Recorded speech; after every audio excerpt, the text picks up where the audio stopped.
冷推强，各位朋友，大家好，今天是2020年11月21号，今天是周末，星期六。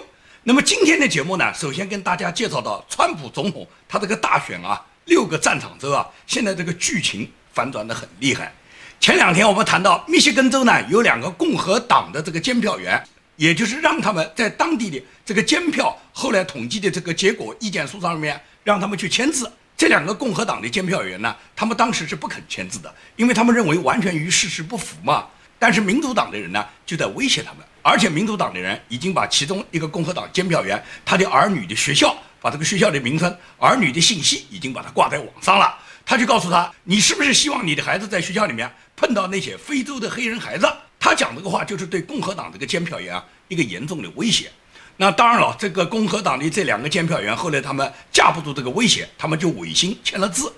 他们签字以后，媒体一报道以后，那么马上就引起了轩然大波啊。那么随即这2个共和党的监票员，他们就觉得自己的这种行为啊是不公正的，而且呢很可耻，所以他们2人马上就重新提出撤销了他们对这个意见认证的这个决定。那么这样也就是说，现在密歇根州最终的决定还没有做出。那么佐治亚州也是这样。佐治亚州他已经发表了一个公告，宣布佐治亚州拜登领先，拜登已经胜出了。但是这个公告发出不到1个小时，马上又撤回了，说是目前来讲现在还没有得到确认。那么为什么总是反反复复呢？主要就是什么？这几个州啊，他们都有大量的舞弊事件。这种舞弊事件呢，在川普总统律师团队的调查中呢，现在已经找到了大量的证据。在这种情况下呢，每个州呢，他们即使是重新计票，他们计票的方式仍然没有改变，也就是把他们原来的错误再重复一遍。如果你仅仅是把原来的错误重复一遍，那么这种重新计票有什么意义呢？对那些废票，对那些不合法的票，对那些非法移民投的票，对那些所谓死人投的票，和对那些在大选截止日期以后送来的这些票，都应该剔除啊。如果你做不到这一点，你仅仅是把你过去的错误重复一遍，再记一遍，还是那样，那么到这个时候对公众的这个欺骗就很大，因为你们告诉公众就说重新计票了，计票出来还是这个结果啊，这就变成了川普在无理取闹了哇。所以说呢，整个这几个战场州，他们之所以大选这个结果始终不明了，就是因为什么？当地政府他们不可能承认他们的错，他们总认为他们没错。那么川普总统律师的团队呢，又找出了很多证据，找出了很多错误。现在来讲的话，如果是单纯从每个州去把这些废票去剔除，把那些不合法的票要把它剔除，要把你们的证据所有都找出来，一是时间很短，第二个很多证据已经被毁坏，而且有大量的这些非法的票已经给他们混在那些合法的票里面，同时呢，这些邮寄选票的信封呢已经被他们毁掉。因此来讲，在整个这些选票里面，哪些是合法的，哪些是非法的，要把这个里面完全理清楚，这已经非常难。所以说呢，川普总统的律师团队呢，现在就是要证明什么？证明本次大选啊，他已经完全不是按照宪法来进行，他已经完全失去了他的合法性和正当性。当川普总统律师的团队能够拿出很多证据，能证明本轮大选，尤其是在这几个州，在这6个州里面，已经完全不能够做到公平、公正、正当、合法、符合宪法选举的要求。如果是川普总统律师的团队能提出这种要求，而且这种要求在最高法院得到大法官的认可的话，那么毫无疑问来讲，这6个州的票就不能记进去了。当这6个州的票不能记进去的时候，川普和拜登毫无疑问来讲，这2个人都没有超过270票，没有超过270票就进入美国宪法选举的第12条，也就是国会选举嘛，就是众议院选举嘛。众议院选举就意味着美国全50个州，每个州里面1州1票。那么在1州1票的情况下，川普总统肯定领先。川普总统现在已经稳稳的已经达到26到30之间，也就是肯定是过半数以上，肯定比拜登领先。所以说1州1票的话，川普总统就胜出了。因此在目前来讲，大选的这个状态呢，现在就是这个情况。所以说我个人已经分析判断，川普总统他的团队就是力图要证明本轮大选在这几个州，尤其是这几个州大量作弊的这些州里面，肯定是完全不能做到合法公正和符合宪法选举的要求了。因此这几个州的选票是不能得到确认的。如果是这几个州不能得到确认，那么毫无疑问来讲，就可以走入宪法的下一个选举程序，也就是众议院选举。这样呢，川普总统就胜出了。所以说呢，我非常期待这个结果呢会发生。那目前来讲呢，川普总统呢可以讲他非常有信心，他仍然调度指挥到全国所有各项工作，蓬佩奥国务卿呢，我在前一天的节目里面谈过，蓬佩奥、彭斯和川普总统就是白宫三剑客，这三个人配合得非常好。蓬佩奥国务卿他就这2天又到达了以色列，他专门去拜访了戈兰高地，到达了约旦河西岸的定居点，对以色列戈兰高地给予了充分高度的评价。这是美国政府的高级领导人到达戈兰高地啊，可以讲不是川普总统把耶路撒冷指定为以色列的首都，不是川普总统果断地把美国大使馆迁到了耶路撒冷，哪有以色列现在的国际地位啊？所以说，戈兰高地当地政府和当地人民记住了川普总统的恩情，他们决定把戈兰高地把它改成川普高地。美国国务卿蓬佩奥周三抵达以色列，按计划，他将和以色列总理内塔尼亚胡以及巴林外长扎耶尼举行3方会谈。周四，蓬佩奥和内塔尼亚胡发布联合声明，并参观戈兰高地。蓬佩奥表示，川普去年承认以色列对戈兰高地的主权具有历史意义。Today I'll get a chance to visit the Golan Heights. The simple recognition of this as part of Israel, too, was a decision President Trump made that is historically important and simply a recognition of the reality. 以色列也将戈兰高地改名为川普高地，表达对川普政府的感谢。可以这样讲，这就是以色列戈兰高地的人民记住了川普总统的恩情，这就是投桃报李嘛，而不是像内塔尼亚胡嘛。内塔尼亚胡，你看他去道贺拜登比哪个都积极，他难道没有看到今天以色列带来的这个和平环境是川普总统促成的吗？民主党那么多人在任的总统，包括老布什、小布什，包括克林顿，包括奥巴马，美国近30年来历任的几任总统，哪一个促成了你以色列的和平啊？哪一个敢把耶路撒冷指定为你以色列的首都啊？只有川普总统力排众议，然后川普总统果断做出这个决定，可以讲造福了以色列人民，也造福了阿拉伯人民啊。所以说，川普总统实际上他就是一个完全不按照华盛顿政客那一套政治正确的做法来做的。川普总统他不是政客，他只是个政治素人，但是他来到华盛顿的时候，他是要排干华盛顿的沼泽的，他根本就不理会华盛顿里面的这些政治漩涡有多深，他勇往直前，所以说他得罪了很多人啊。大量的污蔑打击他的人啊，民主党可以讲要置川普总统死地而后快。民主党为了搞掉川普今年的大选，他们制造了庞大的中共病毒的数据啊，也就是说，在美国现在绝大部分患上新冠病毒的人，实际上有90%都是假的。To a bombshell new report, up to 90% of positive COVID-19 tests in multiple states in our country should have been negative. And before Facebook censors this video, or Snopes or PolitiFact tries to slap a fact-check label on it, this report came from the New York Times. That's right, the New York Times.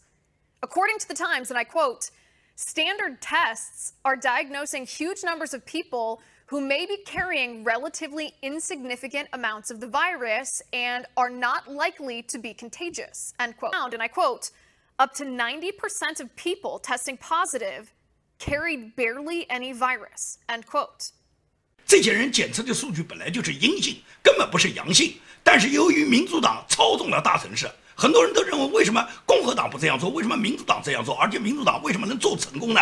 很多人都理解不了。我来告诉你啊，美国所有的大城市，只要是人口集中的大城市，只要在你的头脑里面你还能记住那个名字的，美国的大城市，随便你是纽约、洛杉矶、旧金山、西雅图、休斯顿、底特律、芝加哥，只要是你能报得出名字的大城市，这些城市都是民主党控制，都是民主党控制，都是民主党在执政。显然民主党他就有做手脚的这个机会啊。再一个就是民主党他不要底线，他不要法治，他敢违法，而共和党人不会这样去做。共和党人是保守党，干什么事情都是按规则来，按法定要求来。民主党人胆子就那么大，所以说呢，在所有这些大城市人口集中，尤其是那些黑人更容易让人导致疾病的这些城市，那么这些人他们一旦觉得身体不舒服，就会去检测啊。而检测的时候，民主党就给他们安排了什么？所有检测的人来，90%要给他们检测出来，让他们是阳性。因为给你诊断了阳性，你实际上没病，只不过你是待在家里面嘛，让你待在家里面，你对别人没影响，因为你影响不了啊，你根本没病嘛。但是他骗你说你有病了，你只好待在家里面。而这么多的数据，大量的阳性感染，必然是什么？必然造成一种恐慌，而这种恐慌最终他们就把这个结果推到川普总统头上，然后就说川普，你看啊，你治国无方啊，整个这个新冠疫情带到美国以后，你看天天有多少人感染啊？实际上这些感染里面检测出来90%都是阴性啊，根本不是阳性啊。但是民主党就硬把这个屎盆子扣到川普总统头上，把这些人明明是阴性的人说你们是阳性，让你们待在家里面休息，等到过一段时间再检测，说是好了就说你治愈健康啊，也就是他们治疗有功啊。那么导致你得这个病是川普导致的啊。所以你看看民主党人他们多么阴险，多么恶劣。因此来讲的话，川普总统可以讲他力战群雄啊。川普总统一个人要对付那么多人，既要对付民主党的人，也要对付共和党里面那些建制派的大佬，更何况还有很多是川普总统本来任命的，应该是对他很忠诚的，他比较信任的幕僚，但这些人都背叛他。你看中情局局长还有 FBI 就是联邦调查局局长，这2个人都是川普总统应该认为是最重要的幕僚，但是这2个人都背叛了川普总统。他们在川普的背后阳奉阴违，做了很多坏事，他们助长了美国今年发生的这个打砸抢行动。今年因为明里苏达州明里阿波利市有一个黑人叫弗洛伊德，因为他个人使用假币吸毒的问题被警察执法的过程中，最终导致了弗洛伊德的死亡。那么弗洛伊德死亡以后，民主党就感觉到机会来了，马上就推波助澜，在全美各大城市发起了一个黑人命贵的行动。这个黑人命贵的行动很快就席卷成为一个打砸抢行动。这个打砸抢行动背后一个非常险恶的组织就是安提法。安提法这个组织本来没有那么多人，但是这时候给对川普总统有私人仇恨的这个索罗斯看到了。索罗斯是金融大鳄，大家都知道索罗斯有的是钱。索罗斯在这个时候他花了大量的资金，招募了大量的安提法成员。对这些安提法成员，他给他们每小时30美金，每天工作6小时的话，还外加40美元的餐费和汽油补助费，让这些人冲上街头去搞打砸抢行动。那么在整个掀起了一个全美极大的混乱的打砸抢行动。这种打砸抢对商家、对当地的治安、对美国先贤的雕像都进行了极大的破坏，给美国的社会秩序和社会制度造成了极大的伤害，导致了美国很多大城市的形势都极度的险恶。在这个时候，川普总统哪有心思还去竞选呢？所以说他们民主党就是故意要制造这种混乱。索罗斯作为金融大鳄，他就是通过他资助这些安提法、资助这些打砸抢的人员，对全美国进行洗劫。而所发生的这些事情，大部分都被民主党所控制的大城市在不断的发生。那么在这个过程中，当然会有一部分罪犯被警察收监。那么这些罪犯被收监以后，他们就找索罗斯，要索罗斯提供保释金啊！你不提供保释金，这些人都被关在里面出不来啊！而这时候索罗斯呢，他来个黑吃黑，他不愿意呢再提供那么多的保释金，他不提供这些保释金，那你指望这些安提法的这些成员是那么简单的啊？他们马上就去找索罗斯算账，一个是在索罗斯家门口对他进行抗议呼吁，第二个他们把索罗斯告上了法庭，因为索罗斯是跟他们签订协议的啊。当然协议上不会写要你们去做黑名贵，让你们去打砸抢，这个协议上只会写你们执行索罗斯给你们安排的各种行动，争取自由解放的行动，支持黑人反对种族主义行动，他只会这样写。那么现在索罗斯被这些黑人告上了法庭。索罗斯这个人的良心是非常恶劣的，索罗斯连约炮都不想付钱，他有一个模特女友，他答应这个模特女友给他160万美元为他支付他房子的钱，但是他最后就赖掉这个钱。而索罗斯那一年赚了400亿美金，160万美元跟400亿美金，这个还叫钱吗？但索罗斯就要把这个钱赖掉。索罗斯这个人双手沾满了美国人民的鲜血，也沾满了中国人民的鲜血。索罗斯这个人下地狱下100次都是应该的。可以讲，美国正是因为有大量的像索罗斯这样的金融大鳄，他们在支持着美国这种黑名贵的行动，挑战到美国的法治，所以说给美国的今天带来了很严峻的考验。那么美国在现在发生的这个大选的宪政危机之后，很多人都在问，美国会不会发起那个宪法保卫战呢？美国会不会发生内战呢？民主党和共和党能不能打起来呢？我可以这样讲，我个人认为是不会打起来的。因为呢，首先川普总统共和党现在是执政党，那么这个执政党和整个执政的政府呢，他们会保证所有国家的运行呢是在法律范围内，即使是有什么战斗或者有什么行动，那也是在法律规定的范围内行动，而不是超越法律以外的这些意识形态和暴力斗争。比方说像黑名贵啊、安提法，这些都已经超越了法律之外。美国历史上维护宪法、出动国家正规军的这种现象是绝对有的，其中小石城事件就是最典型的、最有代表性的事件。1957年，当时发生在美国阿肯色州一个叫小石城的城市。当时呢，有一部分呢非裔美国人，也就是一部分黑人啊，他们要到学校里面上学，但是当地政府和当地的教育部门呢是排斥这些黑人孩子，不许这些黑人孩子进入白人孩子所在的学校读书。那么在这种情况下，最终黑人因为反对种族主义的情况下，他们把这个官司一直打到最高大法院。那么最高法院的法官已经裁定，必须要让这些黑人孩子到学校上课，和白人享受平等的教育机会。这个时候呢，小石城所在的这个城市的市长呢，是积极支持和积极捍卫最高法院大法官的这个裁定的，所以他要求黑人孩子立即就可以到学校里面读书。但是他所在的州，就是阿肯色州的州长呢，是坚决反对，而且这个州长呢是调集了国民自卫队，因为每一个州的国民自卫队啊，州长有权利调动，这个市长是没权利调动的，所以州长呢就调动了国民自卫队，在学校门口拦截，不让任何一个黑人孩子到学校里面读书，也就是完全在抵抗最高法院大法官他的宪法法令。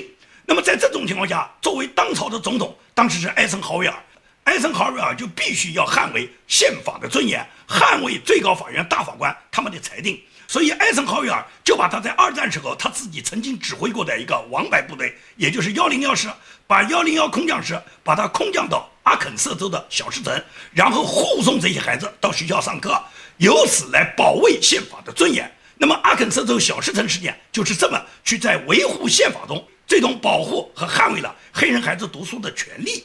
这就是历史上美国总统捍卫宪法的先例。那么川普总统今天完全也可以来捍卫宪法，也就是如果最高法院大法官做出了裁决，谁敢不执行的话，那么作为川普总统，他一定是可以调动正规的部队，包括那种特种部队，来维护宪法的尊严。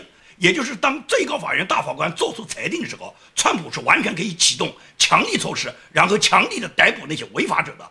毫无疑问来讲，川普总统这种做法一定是在法律允许的范围内进行，所以到这个时候，如果是拜登违法，拜登都有可能被抓捕，包括希拉里，包括克林顿，包括奥巴马都有可能被抓捕入狱。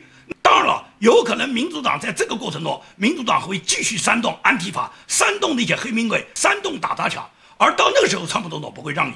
不可能让你们还像上次一样可以继续搞什么打砸抢行动，可以砸毁美国先贤、美国国父的雕像。这时候，对有打砸抢、有社会暴力的这些行为的人，立即就当作恐怖分子抓捕。我相信川普总统一定做得到。当然了，美国宪法已经有200多年，我们坚信美国法院大法官一定会秉公做出一个判例，做出一个维护法律尊严的行为。在这一点上，我们大家一定要有耐心。现在很多朋友呢都很急躁，你们看看川普总统气定神闲。我重温了一下川普总统在整个大选之前他的一段讲话，这段讲话你就看到川普总统他就强调，美国人民在任何困难面前不要放弃，不要退缩，永远不要停止你做正确的事。Years from now, some of them may look back and ask themselves whether they've made the right choice, whether they've made the most of the opportunities they've been given. Together, we have the same mission. Over the course of your life, you will find that things are not always fair. You will find that things happen to you that you do not deserve and that are not always warranted. But you have to put your head down and fight, fight, fight. Never, ever, ever give up. Don't give in, don't back down, and never stop doing what you know is right. Nothing worth doing ever, ever, ever came easy. And the more righteous your fight, the more opposition that you will face. In your hearts are inscribed the values of service, sacrifice, and devotion. Now you must go forth into the world and turn your hopes and dreams into action. America has always been the land of dreams because America is a nation of true believers. When the Pilgrims landed at Plymouth, they prayed. When the founders wrote the Declaration of Independence, they invoked our Creator 4 times. Because in America, we don't worship government, we worship God. It is why our currency proudly declares, "In God we trust." And it's why we proudly proclaim that we are one nation under God. The story of America is the story of an adventure that began with deep faith, big dreams, and humble beginnings. The next generation of American leaders never, ever give up. There'll be times in your life you'll want to quit. Never quit. Never stop fighting for what you believe in and for the people who care about it. 所以说，川普总统的这段讲话让我感觉到，川普总统真的是非常了不起。他在逆境中，他每次都是逆境奋进。他虽然遭受到那么多人对他的攻击，那么多人对他的反对，但是他永不言败，他勇往直前。所以说，我们要跟着川普总统，发挥川普总统这种永不言弃的精神，坚决的支持他，直到川普总统取得最后的胜利。川普总统一定能胜利。川普总统的大律师林德伍德，他就在接受一个电话采访里面明确告诉大家，从德国法兰克福的这个服务器上面恢复的原始数据显示，川普总统在大选夜他已经获得了410张选举人票，其后这个数据被篡改，现在获得的这个服务器已经恢复了原始数据。 I guarantee you the real vote was an overwhelming landslide for Donald Trump. The servers that were seized in Frankfurt a few days ago from a company called Seidel, those servers show the real vote. Trump won this election with 410 electoral votes and probably upwards of 70+% of the popular vote. He damn near won almost every state. The Democrats and the people that are trying to overthrow our government stole the election. They've been caught. This is going to work out in time. 所以说，有那么印证的这些证据，你一点都不要担心。最终，当这个官司打到最高法院大法官之后，在证据确凿的情况下，我觉得大法官一定会秉持美国宪法的公正和它的严肃性，然后根据恢复的主服务器它的原始数据，能够宣布川普总统当选。我相信这一天一定会到来，因为川普总统对他的支持，你看华盛顿支持的这些人流，这些人流都是人民自发的走上街头啊。很多支持川普总统的人都是普通人，每一个人都愿意为川普总统战斗，每一个人都愿意为了维护美国，为了制造美国的再次伟大，他们都愿意奉献自己。 This is a seminal moment in our country's history. If we let them steal the election from President Trump, we will never get it back. Our freedom is not coming back. We must. 母亲支持美国组织副主席黛比·克劳利迪斯表示，必须曝光并停止大选舞弊，让自由的火种世代相传。America is at a crossroads, and the greatest threat to our republic is playing out. Our election has been hindered by votes that are not legal. The crisis must be exposed. It must be corrected, and it must be stopped. As moms, we have to pass the torch of freedom. And if the torch is extinguished, there is no hope. The flame must burn bright and illuminate the way for our families. The light must shine in the darkness. 内华达州保守派活动人士考特尼·霍兰德表示，大选舞弊是现代的政变。And what we are witnessing today is a modern-day coup to take over this country. We cannot let that happen. So I ask you this: Are you ready to fight for your president? 拉丁裔支持川普组织主席比安卡·格雷茨说，拉丁裔会一直支持川普总统。And I just have one more message for you, Mr. President Donald J. Trump. Latinos for Trump. Hashtag we are woke and hashtag we are the storm. We are God-loving people. We are family-oriented, and we will die for this country. 所以说呢，我们看到有那么多美国普通的人民在支持川普，我们看到全国有那么大的民意在支持着川普总统。你觉得这个选举能给拜登他们通过修改选票的方式就给他们篡取了吗？那是根本不可能的。我相信美国200多年来的宪法的公正，美国最高法院大法官一定会还原事实，按照事实真相做出一个公正的裁决。所以这一天不会太远，大家一定要有信心。好，节目的最后呢，我要跟大家说一下，我的节目呢要停播1个礼拜。为什么要停播1个礼拜呢？也就是我下一个礼拜呢，我要去呢参加一个重要的活动。那么目前来讲，这个活动呢还处于保密状态。就是我到哪里见哪些人，要参加什么样的活动，我现在呢还不能在我的节目里面说，也就是我整整这一个礼拜呢，基本上不能给大家播音。那么最多呢是我在这个活动的间隙过程中，如果哪一天我有空的话呢，我看看能不能尝试跟大家建立一次直播，能跟大家呢聊聊天。尤其是当选情有重大变化的时候，我一定要抽出时间来跟大家呢做一次直播。